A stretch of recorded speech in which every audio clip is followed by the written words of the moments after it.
Diet Barmer में आपका स्वागत है। मैं घनश्याम वार्डे व्याख्याता। आज अपन आनुवांशिकी के अंदर मेंडल के द्वारा दिए गए नियमों के बारे में पढ़ेंगे। तो मेंडल के द्वारा अपन ने पहले आनुवांशिकी के बारे में पढ़ा। मेंडल ने जो नियम बनाए वो किस तरह से बनाए, कौन से पौधे का उपयोग किया, ये अपन पहले पढ़ चुके हैं। आज अपन मेंडल के द्वारा दिए गए नियमों के बारे में पढ़ेंगे। तो मेंडल ने वंशावृद्धि के 3 नियम जो है हमें दिए। उसमें सबसे पहला जो नियम था वो है प्रभाविकता का नियम, दूसरा है पृथक्करण का नियम और तीसरा है स्वतंत्र अपवहन का नियम। अपन आज इस वीडियो के अंदर केवल 2 नियमों के बारे में पढ़ेंगे, पहला नियम और दूसरा नियम। तो अपन पहले नियम की बात करें। प्रभाविकता का जो नियम है मेंडल के द्वारा संकरण के आधारित नियम दिया गया। इस नियम के अंदर किसी पौधे के एक लक्षण के समयुग्मी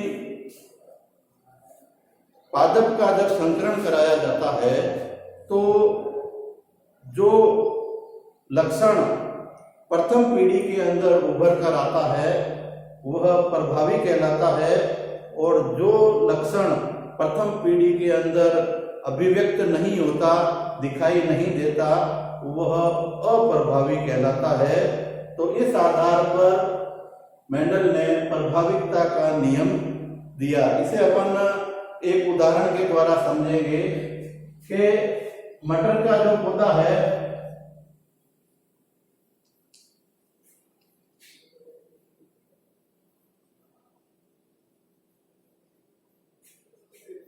मटर के पौधे के समयुग्मी जो पादप हैं उसके अगर अपन लक्षण को 2 तरीके से अपनाएं, ये अपने पादप के प्रभावी लक्षणों को जो लक्षण दिया है वो दिया है लंबापन, लंबे, और ये जो पौधा है वो है बोना। तो इस प्रकार के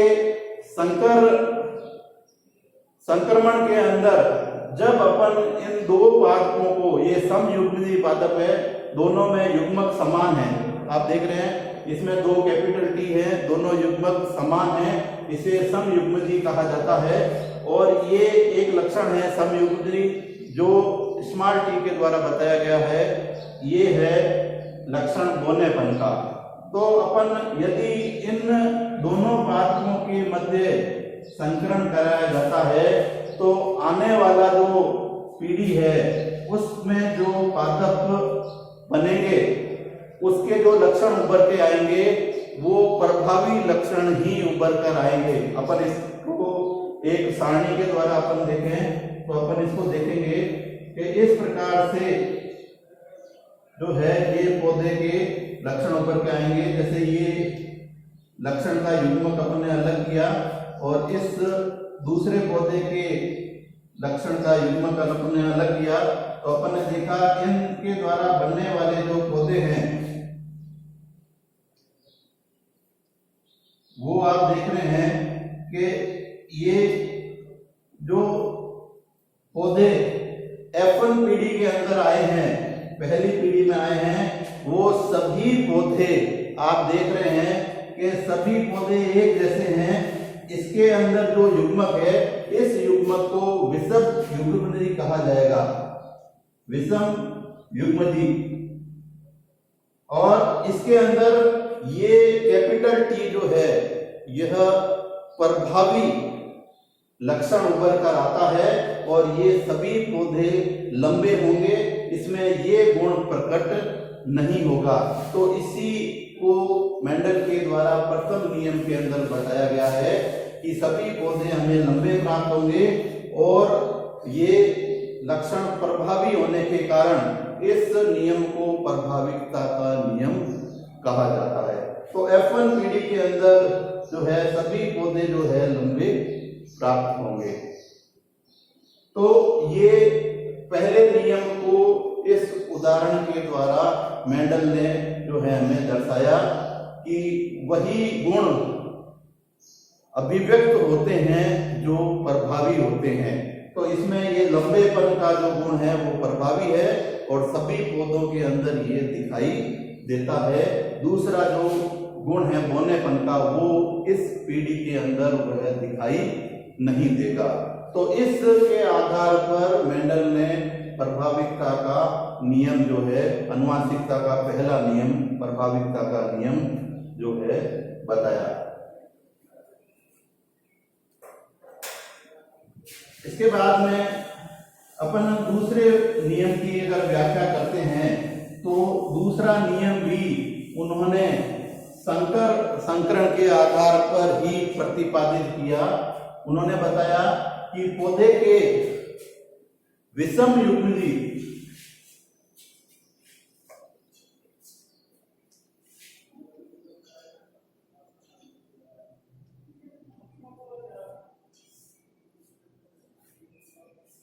का संकरण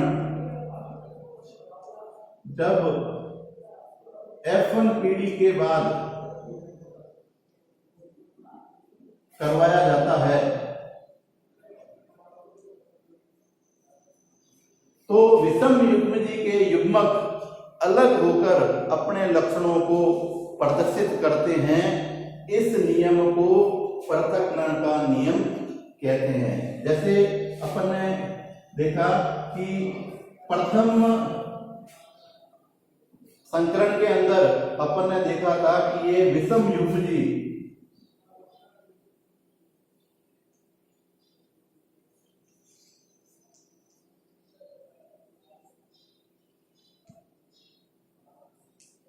नर पादप का जब संकरण विषम युग्मजी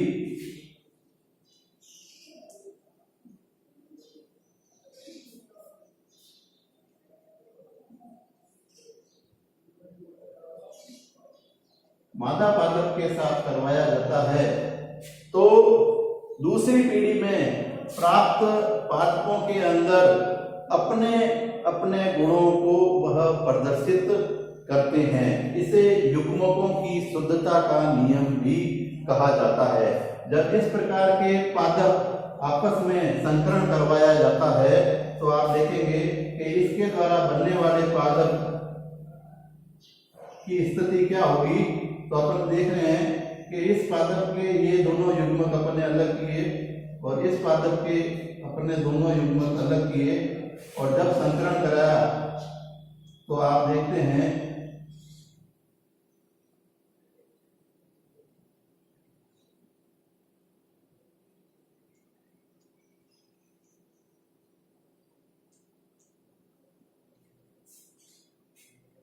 अब आप इस सारणी के अंदर देखने से अपन को पता लगता है कि इसमें ये तीन जो हैं ये लंबेपन को प्रदर्शित कर रहे हैं। तो इसमें दो प्रकार के अपन प्रारूप करते हैं। एक कहलाता है लक्षण प्रारूप। लक्षण प्रारूप में आप देखते हैं कि पौधे के लंबेपन, लंबे और बौने पौधे का अनुपात आप देख रहे हैं कि 1, 2, 3 तो लंबे पौधे हैं और केवल एक पौधा बौना है। तो आप देख रहे हैं कि इस प्रकार ये जो लक्षण बौनेपन का है यह भी इस नियम के तहत हमें दूसरी पीढ़ी में दिखाई दिया, इसलिए इसे युग्मकों की शुद्धता का नियम कहा जाता है। और अगर अपन इसका जीन प्रारूप देखें तो वह अलग प्रकार का होगा। इसमें जीन प्रारूप के अंदर अपन देखें तो आप देखेंगे सम युग्मजी लंबे, विषम युग्मजी लंबे और सम युग्मजी बौने। तो इसमें देख रहे हैं सम युग्मजी का अनुपात 1 है, विषम युग्मजी लंबे पौधों का अनुपात 2 है और सम युग्मजी बौने पौधे का अनुपात 1 है। तो अपन इसका जीन प्रारूप देखते हैं तो उसमें अपने को लगता है कि इसमें विभेद आ गया। सम युग्मजी पौधे जो होंगे लंबे वाले वो 1 होंगे विषमयुग्मी पौधे जो लंबे वाले हैं वो 2 होंगे और समयुग्मी बोने लक्षण वाला जो पौधा होगा वो एक दूसरी पीढ़ी के अंदर हमें दिखाई देगा। तो दूसरी पीढ़ी के अंदर प्रत्येक युग्मक अपने लक्षणों के साथ में अपना प्रदर्शन करता है, इसलिए इसे पृथक्करण का नियम या युग्मकों की शुद्धता का नियम भी कहा जाता है। लेकिन इसके अंदर यदि अपन ने इसके अंदर से अपन ने देखा कि अपन ने इसके अंदर विषमयुग्मी नर पादप का संकरण विषमयुग्मी मादा पादप के साथ कराया, लेकिन यदि इसी प्रकार के विषमयुग्मी पादप का संकरण यदि हम शुद्ध समयुग्मी पादप के साथ कराते हैं तो उससे जो है अलग तरीके से बताया जाएगा। और जब अपन इसी विषमयुग्मी पादप का संकरण शुद्ध बोने समयुग्मी पादप से कराते हैं तो वह अलग प्रकार से प्रदर्शित होगा, जिसके बारे में अपन आगे पढ़ेंगे।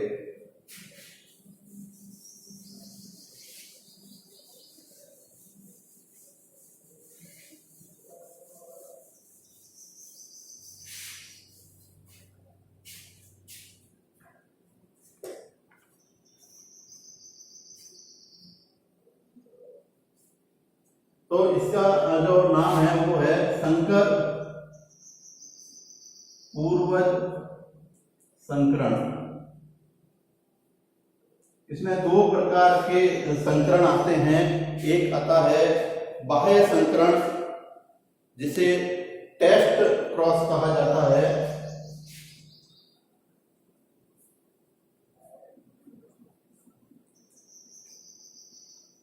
और दूसरा होता है परीक्षण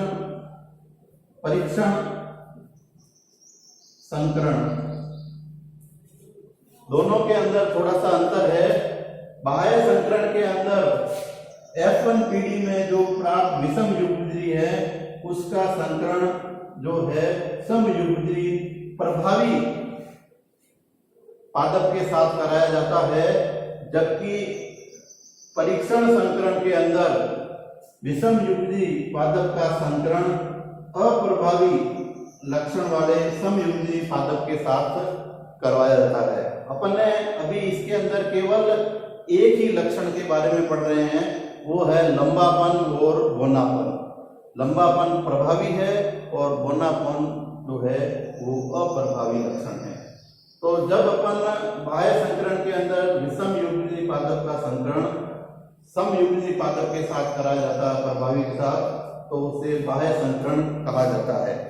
और इसके द्वारा जो आगे हमें पादप प्राप्त होते हैं उसका जो है इस प्रकार से प्रदर्शित किया जाता है।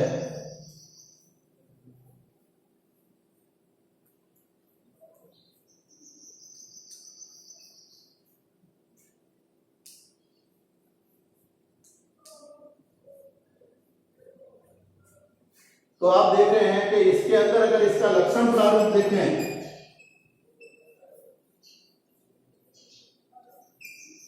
तो सभी पौधे 100% लंबे होंगे,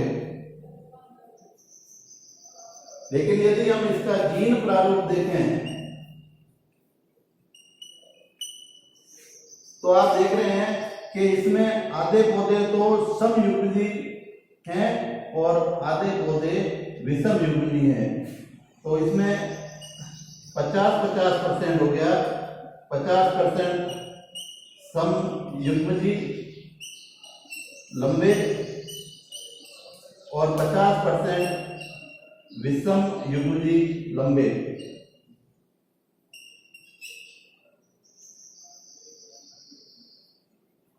तो ये इसका जीन प्रारूप है। लक्षण प्रारूप में सभी 100% लंबे होंगे, जबकि जीन प्रारूप में 50% समयुग्मी लंबे और 50% जो है विषमयुग्मी लंबे पादप हमें प्राप्त होंगे। उसी प्रकार जब अपन दूसरा टेस्ट संकरण के अंदर अपन देखते हैं तो अपन को जो है ये अनुपात अलग दिखाई देगा। अपन देख रहे हैं कि परीक्षण संकरण के अंदर जब अपन इसका क्रॉस जो है संकरण बोने से कराएंगे तो आप देख रहे हैं कि किस प्रकार से हमें पौधे प्राप्त होंगे। तो इसको अपन जब देखेंगे तो ये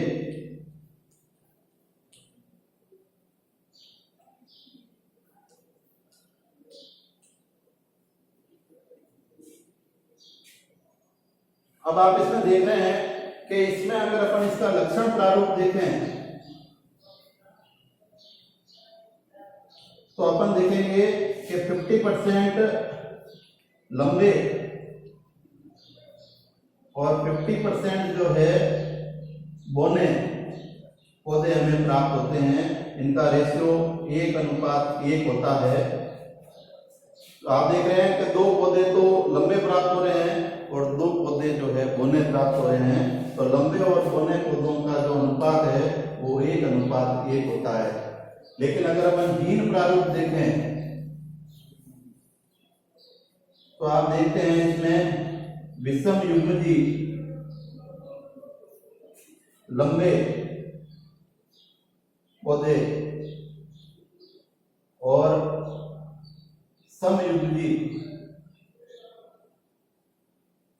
बोने पौधों का अनुपात भी 1:1 हमें प्राप्त होता है। तो इस प्रकार अपन देखते हैं कि इस प्रकार प्राप्त होने वाले पौधों का अनुपात भी जो है समान होता है। तो ये मेंडल के द्वारा दिए गए पृथक्करण के नियमों पर आधारित परीक्षण के आधार पर बताया गया है। तो आज अपन जो है इस वीडियो के अंदर इन्हीं 2 नियमों के बारे में पढ़े। धन्यवाद।